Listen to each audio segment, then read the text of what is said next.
Bismillahirrahmanirrahim. Selamat pagi semua, Mas Mbak. Salam sejahtera bagi kita semua.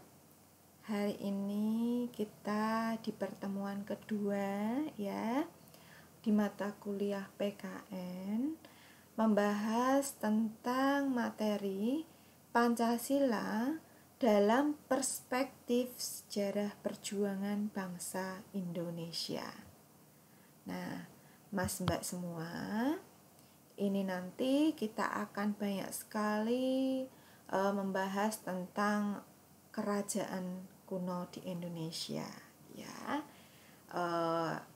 Pastinya untuk perkembangan singkat kerajaan kuno di Indonesia, Mas Mbak semua, kerajaan Hindu-Buddha di Indonesia merupakan bukti sejarah peradaban masyarakat Nusantara.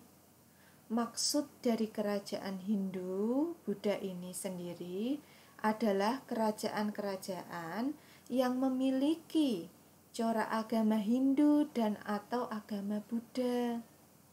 Salah satu penyebab adanya pengaruh agama Hindu-Buddha pada kerajaan Indonesia adalah lokasi Indonesia yang strategis. Indonesia yang merupakan negara kepulauan diapit oleh dua benua dan diapit oleh dua samudra, membuat negara ini mudah dilalui oleh para pedagang dari Tiongkok dan India. Kerajaan Hindu-Buddha di Indonesia, Mas Mbak semua di sini, bahwa kerajaan bercorak Hindu yang tertua di Indonesia adalah Kerajaan Kutai. Beberapa sumber memperkirakan bahwa Kerajaan Kutai mulai berdiri sekitar tahun 400 sampai 500 Masehi di hulu Sungai Mahakam, Kalimantan Timur. Selain menjadi kerajaan Hindu yang paling tua di Indonesia, Kerajaan Kutai pun dikatakan sebagai kerajaan Hindu tertua yang ada di seluruh Asia Tenggara. Salah satu bukti sejarah yaitu peradaban Kerajaan Kutai adalah adanya prasasti Zupa. Kemudian, kerajaan bercorak Buddha yang tertua di Indonesia adalah Kerajaan Sriwijaya. Agama Buddha diperkirakan mulai masuk ke Indonesia pada abad ke-5 yang dibawa oleh seseorang dari Tiongkok yang bernama Fa Shen. Kerajaan Sriwijaya itu sendiri diperkirakan mulai berdiri pada abad ke-7. Kerajaan Sriwijaya mencapai masa kejayaannya di bawah pemerintahan Raja Balaputradewa. Bersama sang Raja Balaputradewa, Sriwijaya sangat berkembang di bidang ekonomi, pendidikan, dan juga budaya. Saat itu, Balaputradewa berupaya untuk membuat jalur armada laut yang kuat agar jalur pelayaran di Sriwijaya menjadi aman. Salah satu bukti sejarah dari kerajaan bercorak Buddha ini adalah adanya prasasti Kedukaan Bukit ya, Kedukan Bukit. Kita lihat Mas Mbak semua bahwa selain prasasti, adapun peninggalan sejarah kerajaan Hindu-Buddha di Indonesia adalah berupa bangunan sejarah atau yang biasa kita sebut candi. Berikut adalah beberapa candi peninggalan sejarah kerajaan bercorak Hindu atau Buddha. Peninggalan kerajaan bercorak Hindu di Indonesia, kita tahu bahwa ada Candi Prambanan, Candi Dieng, Candi Gedong Songo, candi peninggalan kerajaan bercorak Buddha di Indonesia ya. Kemudian Candi Borobudur, Candi Kalasan, Candi Mendut. Nah, untuk Candi Borobudur, Kalasan, dan Candi Mendut ini adalah peninggalan kerajaan yang bercorak Buddha. Sedangkan untuk yang bercorak Hindu yang di Indonesia itu adalah Candi Prambanan, Candi Dieng, dan Candi Gedong Songo gitu ya, Mas Mbak semua. Untuk perkembangan kerajaan Islam di Indonesia. Kerajaan Islam di Indonesia itu diperkirakan ada sejak abad ke-13. Saat itu kerajaan-kerajaan Islam bermunculan akibat lalu lintas perdagangan laut. Pedagang-pedagang Islam dari Arab, Persia, India hingga Tiongkok berbaur dengan masyarakat Nusantara. Inilah Mas Mbak semua salah satu perkembangan kerajaan Islam di Indonesia, di mana kerajaan Islam ini bermunculan akibat adanya lalu lintas perdagangan ya. Kemudian masuknya agama Islam ke Nusantara itu lewat perdagangan ini, bahwa kemudian itu turut membawa banyak perubahan dari sisi budaya hingga pemerintahan. Kemudian kerajaan Islam yang pertama dan tertua di Indonesia, yaitu Kerajaan Perla. Kerajaan Perla atau Kesultanan Perla itu merupakan kerajaan Islam di Indonesia yang terletak di Perlak ya, Aceh Timur pada 840 sampai 1292 Masehi. Perlak merupakan wilayah yang dikenal memproduksi kayu perlak yang merupakan bahan baku pembuatan kapal. Kemudian bukti sejarah yang memperkuat kerajaan Perlak yakni makam salah satu raja Benoa, negara bagian Kesultanan Perlak yang terletak di pinggir sungai Trenggulun. Diyakini bahwa batu nisan pada makam tersebut dibuat pada abad ke-11 Masehi. 2. Itu adalah Kerajaan Ternate. Kerajaan Gapi atau lebih dikenal sebagai Kerajaan Ternate ini terletak di Maluku Utara. Kerajaan yang didirikan oleh Sultan marhum pada 1257 ini juga merupakan salah satu kerajaan Islam tertua di Indonesia. Sejarah peradaban Kerajaan Ternate yakni Masjid Sultan Ternate, Keraton Kesultanan Ternate, Makam Kesultanan Ba'abuwoh, dan Banteng Teluko. Mas Mbak semua, untuk Kerajaan Ternate ini pastinya kerajaan ini lebih dikenal dengan Kerajaan Ternate, tetapi pastinya kerajaan ini adalah dari Kerajaan Gapi seperti itu ya. Kemudian untuk peradaban pun untuk Kerajaan Ternate ini, bahwa sejarah-sejarah itu dari Masjid Sultan Ternate sampai dari Banteng Toluko. Kemudian 3 itu adalah Kerajaan Samudra Pasai. Kerajaan Samudra Pasai ini merupakan salah satu kerajaan Islam tertua di Indonesia yang didirikan oleh Morah Silu atau lebih dikenal sebagai Sultan Malik Al-Saleh pada 1267 ya. Untuk jejak peninggalan lain yakni ditemukan dirham atau mata uang emas murni pada masa pemerintahan Sultan Malik At-Tahir. Kerajaan Samudra Pasai ini mengeluarkan dirham sebagai alat tukar secara resmi. Kerajaan ini runtuh pada 1521 akibat perebutan kekuasaan perang saudara dan diserang Portugis. 4 adalah Kerajaan Goa. Kerajaan Goa adalah kerajaan yang berkembang pesat di Sulawesi Selatan karena letaknya yang berada di tengah jalur pelayaran yang strategis. Di wilayah ini mayoritas dihuni oleh masyarakat suku Makassar ya. Untuk kerajaan Islam Makassar ini gemar menyebarkan dakwah Islam. Masa puncak kejayaan kerajaan Islam Makassar ini ialah pada saat pemerintahan Sultan Hasanuddin. Sultan Hasanuddin adalah cucu dari Sultan Alauddin.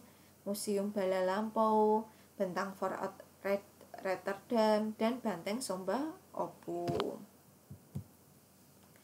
Tinggal di wilayah maritim itu membuat sebagian besar masyarakat Goa itu bermata pencarian sebagai nelayan dan pedagang. Masyarakat Goa juga dikenal sebagai pembuat kapal pinisi dan lambu yang hingga kini terkenal hingga mancanegara. Beberapa peninggalan kerajaan Goa itu masih ada yang utuh hingga saat ini dan menjelma menjadi tempat wisata yang dilindungi seperti Masjid Tua Katangka, Istana Tamalate. Ini adalah merupakan peninggalan kerajaan Goa. 5. Itu adalah Kesultanan Malaka. Kesultanan Malaka ini atau Malaka itu merupakan kerajaan Islam Melayu yang terletak di tanah Malaka. Kerajaan ini pertama kali didirikan oleh para Meswara pada 1405. Kesultanan Malaka itu terkenal sebagai penguasa jalur pelayaran dan perdagangan di Selat Malaka sekitar abad 15. Peninggalan kerajaan Malaka yang masih berdiri sampai sekarang antara lain Masjid Baitur Rahman Aceh dan Masjid Agung Delhi. 6. Kerajaan Islam Cirebon. Kerajaan Cirebon atau Kesultanan Cirebon adalah kesultanan Islam yang cukup besar di Jawa Barat pada abad 15-16 Masehi. Lokasinya yang berada di pantai utara Pulau Jawa menjadikan kerajaan Cirebon sebagai jalur perdagangan dan pelayaran yang penting. Peninggalan kerajaan Cirebon yang paling terkenal yaitu Keraton Kesepuhan Cirebon, Keraton Keprabon, patung harimau putih, bangunan mandel, dan kerajaan Kesepuhan hingga Barong yang mangkok kayu berukir. Kemudian 7 adalah Kerajaan Demak. Kerajaan Demak merupakan kerajaan Islam pertama dan terbesar di pesisir Pulau Jawa. Kerajaan yang berdiri pada 1478 ini dipimpin oleh Raden Patah. Kerajaan Demak itu merupakan pelopor penyebaran agama Islam di Nusantara lantaran dukungan para wali Songo. Mas Mbak semua, untuk kemunculan kerajaan Demak ini terjadi pada masa kemunduran kerajaan Majapahit. Ya, beberapa wilayah kekuasaan Majapahit itu memisahkan diri. Kerajaan ini tercatat memiliki 5 raja tersohor yang pernah berkuasa seperti Raden Patah, Pati Unu, Sultan Trenggono, Sunan Prawata, dan Arya Panangsang. Pada masa kejayaannya, kerajaan Demak ini tak tersaingi. Kemunduran kerajaan Demak itu dipicu oleh perang saudara antara Pangeran Surowiyoto dan Trenggono yang berujung saling bunuh dan merebut tahta. Kemudian pada 1554 kerajaan Demak itu runtuh akibat pemberontakan Jakatingkir yang berhasil mengalihkan pusat kekuasaan ke daerah Pajang dan mendirikan kerajaan Pajang. 8 adalah Kerajaan Islam Banten. Kerajaan Banten itu pernah berjaya di tanah Pasundan, Banten pada 1526. Sultan pertama kerajaan Banten adalah Sultan Maulana Hasanuddin yang merupakan anak dari Sunan Gunung Jati. Kemudian untuk runtuhnya Kesultanan Banten, salah satunya diakibatkan oleh perang saudara. Anak dari Sultan Ageng Tritayasa, yakni Sultan Haji, dan berusaha merebut kekuasaan dari tangan sang ayah. 9 adalah Kerajaan Pajang. Kerajaan Pajang ini berdiri sebagai kelanjutan Kerajaan Demak usai mengalami keruntuhan. Kerajaan yang berpusat di Jawa Tengah ini didirikan oleh Sultan Hadiwijoyo atau dikenal sebagai Jakatingkir yang berasal lereng Gunung Merapi. Jakatingkir merupakan menantu Sultan Trenggono yang diberikan kekuasaan di Pajang. Usai merebut kekuasaan Demak dari Arya Panangsang, seluruh kekuasaan dan benda pusaka Demak itu dipindahkan ke Pajang. Jakatingkir mendapatkan gelar Sultan Hadiwijoyo dan sekaligus menjadi raja pertama di kerajaan Pajang. Kemudian Islam yang semula berpusat di pesisir utara Jawa, yaitu Demak, itu dipindahkan ke pedalaman, membawa pengaruh yang besar dalam penyebarannya semasa pemerintahannya. Politik dan agama Islam itu mengalami perkembangan. Kemudian Jakatingkir itu melakukan ekspansi ke timur hingga Madiun, itu tepatnya di tepi aliran Sungai Bengawan Solo. Pada tahun 1554, Jakatingkir itu menduduki Blora dan Kediri pada 1577. Bekas peninggalan kerajaan Pajang ya yang masih ada antara lain masjid dan pasar Laweyan, makam Sultan Hadiwijoyo ya, dan kompleks makam pejabat Pajang. Nah, ini untuk 10 itu adalah yang terakhir, yaitu Kerajaan Mataram Islam. Kerajaan Mataram Islam itu berpusat di Kota Gede, Yogyakarta pada 1588. Kerajaan ini dipimpin oleh dinasti yang mengaku sebagai keturunan Majapahit, yaitu keturunan Ki Ageng Selo dan Ki Ageng Pemanahan. Awal mula Kerajaan Mataram Islam adalah dari Kadipaten yang berada di bawah Kesultanan Pajang dan berpusat di bumi Mentau. Kemudian diberikan kepada Ki Ageng Pemanahan sebagai hadiah atas jasa yang diberikan. Yaitu Kerajaan Mataram Islam ini mengalami perpecahan usai konflik politik yang mengakibatkan pembagian wilayah kekuasaan, yaitu Kesultanan Yogyakarta dan Kesunanan Surakarta yang tertuang dalam Perjanjian Giyanti. Peninggalan kerajaan yang hingga kini masih dapat dijumpai adalah Masjid Agung Gede Kauman, Masjid Kota Gede, Masjid Patok, Negara Sultani Ploso Kuning, Masjid Agung Surakarta, dan Masjid Al-Fatih Kepatihan Solo, batas administrasi wilayah, dan aksara Jawa Hana Caraka. Oke Mas Mbak semua, setelah kita mempelajari tentang sejarah kerajaan Hindu-Buddha di Indonesia, sejarah kerajaan Islam di Indonesia, Mas Mbak semua ya, tadi kita sudah bahas banyak sekali ya. Di kerajaan Islam itu tadi banyak sekali ya, ada untuk sejarahnya dari 1 sampai 10 itu ya. Kemudian untuk bahwa tadi kerajaan-kerajaan itu tadi sangat kita ketahui ya, di mana bahwa Indonesia itu mempunyai kerajaan Islam yang sangat banyak. Dan pastinya sejarah-sejarah untuk kerajaan Islam di Indonesia itu Mas Mbak semua ya, yang dikenal tadi juga Wali Songo ya, kerajaan Demak, pastinya Mas Mbak semua saya yakin karena rumahnya juga banyak yang dekat ya dengan Demak, pastinya sudah banyak yang ziarah ke sana seperti itu ya.